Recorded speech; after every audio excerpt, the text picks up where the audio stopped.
September is hurricane season in America. On Monday the 15th, Texas took stock of the damage caused by the latest, Hurricane Ike.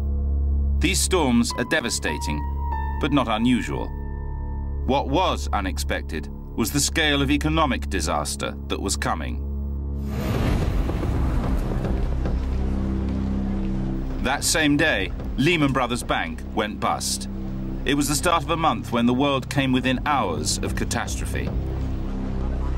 This is an event like a hurricane. It's unanticipated. I don't think any of us were smart enough to see it. And, you know, that's unfortunate. It was the biggest bankruptcy in history. It sent stock markets into a nosedive and the media into a frenzy. The two capitals of international finance were especially hard hit. In New York, the Dow fell a record 504 points. The FTSE lost £51 billion in value. The dramatic numbers and anguished faces on Wall Street and the city were the obvious effect.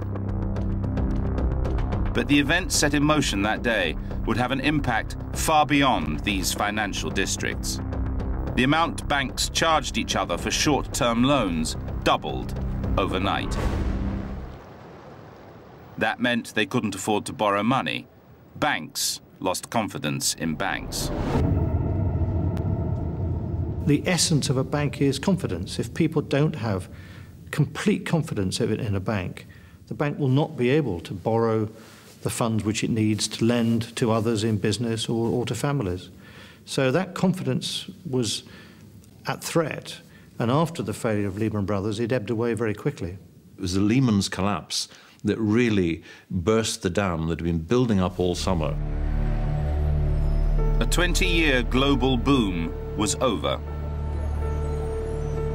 All summer, banks around the world had been hemorrhaging money. But Lehman Brothers was the first to go.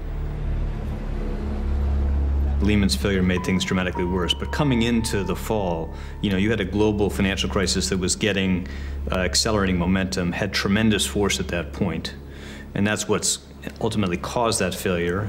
Lehman made things worse, though. There's no doubt about that. That Monday, Tuesday, and Wednesday were really a blur for me because we were all working so hard, looking at every tool we had, seeing where the fires were. Dozens of institutions were in trouble. The man running US economic policy during the crisis was Treasury Secretary Hank Paulson. He seemed to change America's policy day by day. He had just refused to bail out Lehman Brothers, but a week earlier spent $200 billion nationalizing America's huge mortgage holding companies.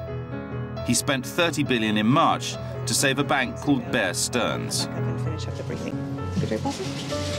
Good afternoon, everyone, and I hope you all had an enjoyable weekend.